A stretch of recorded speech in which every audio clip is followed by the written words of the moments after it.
I repeat, categorically clear. The European power or their secret agent are going to fight tooth and nail to make sure that young people, especially young bright people, do not come to power in Africa. And this is why. It's not just because, it's not just simply out of wickedness. It's for their survival. That is what they want. Because when Africa is crippled, let me go back to Ukraine again, because it's a very important conversation. Ukraine and Russia are in a war. Now, of course, Europe are currently speaking, are not able to detach themselves from Russia, gas, and oil. Okay, say for example, this war were to portray, was to go for a longer period, and eventually the power in Berlin, in Paris, and in Rome decided they are going to detach themselves finally to defend their honor. Now, who is going to supply them petrol, gas? They are going to get it from some other places, and Africa is going to play an important role here. Absolutely. Now, how does having a quality leader in Africa play an important role? If you have what we have today, which are just a group of small representatives of European power, then they get those oil on the price that they decide. Right, absolutely. But say, for example, you have quality leaders in Africa who represent the African people instead of the European power. They will get it according to the price that the African people decide. Yeah. So this is why they will not allow people of quality to become leaders in Africa. But that is only one part. That is one part in that our future do not really depend on them. But we will be prepared to pay the price to own our freedom. What does the role of education play in this? Right. Okay. The example you give is brilliant, because just this last week, Boris Johnson, Prime Minister, went to Saudi Arabia to try and negotiate an oil deal with them. Yeah, because, you know, the Russia-Ukraine thing is blocking off the oil supplies, and oil prices are going up. And energy prices in this country are doubling. They're going up. You know, people are struggling to pay their energy bills. The Saudi Arabians and whoever, the Middle East people have the oil, whether you agree or disagree with them or not, they have a strong sense of their own identity.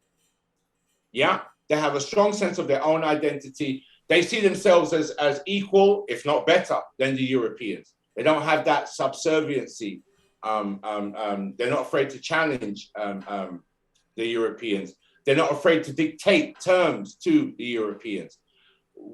History gives us that mindset, yeah? Because history is not just names and dates and places. Oh, King so-and-so in this time and Queen so-and-so in this place.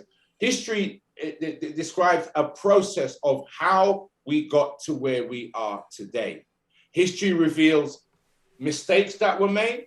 History reveals strategies that worked, yeah? And education changes the mindset.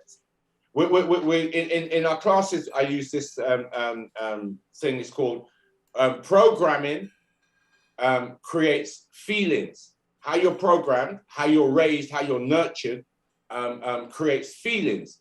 Feelings creates actions. Actions create results. Yeah. Now, if we've been programmed that, you know, we're helpless, we're just these little small people, we're helpless in the face of whether it be Europeans or in the face of corrupt leadership.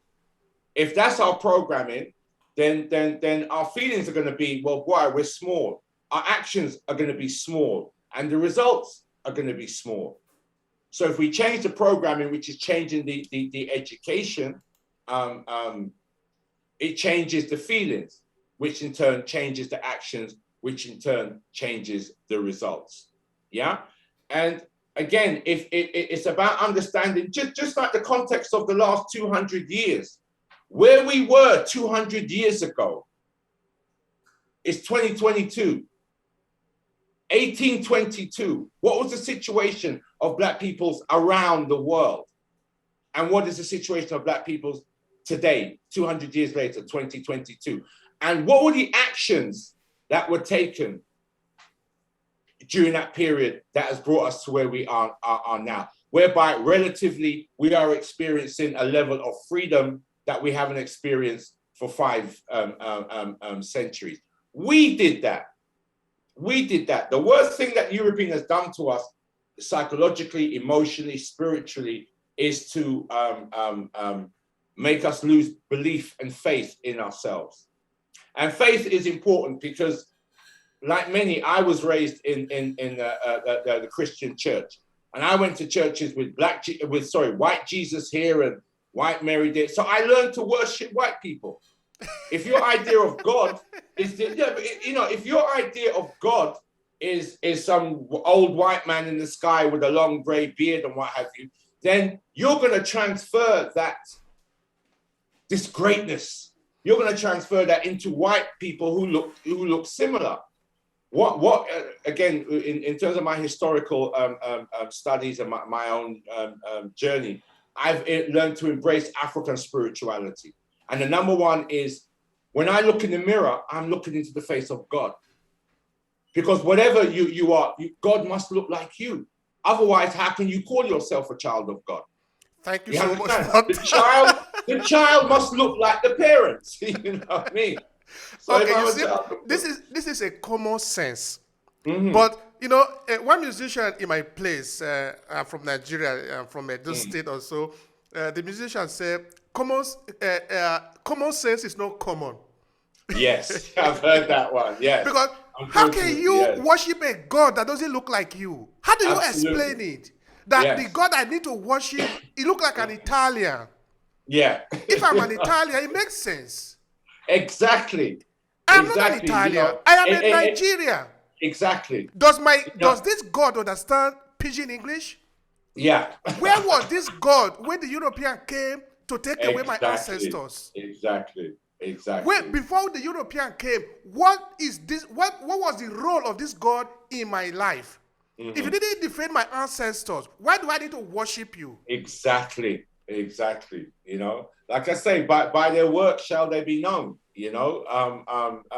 Look at how I have this thing in life, kind of, don't really listen to what people say too strong. Watch what they do. That will reveal the truth of themselves. And that philosophy, that idea, again, you can transpose it into other areas of life. Okay, so you telling me Jesus Christ, blue eyes, blonde haired, and everything. Where is he? If he's my God, then why are my people being allowed to suffer, etc., etc., etc.? But that's a whole other conversation. But I mean, I'm giving that as an example of learning to put us first, learning to put our needs, our desires first, and it has to take place. The revolution starts in here. It has to take place in the heart, in the mind, and in the spirit. You understand?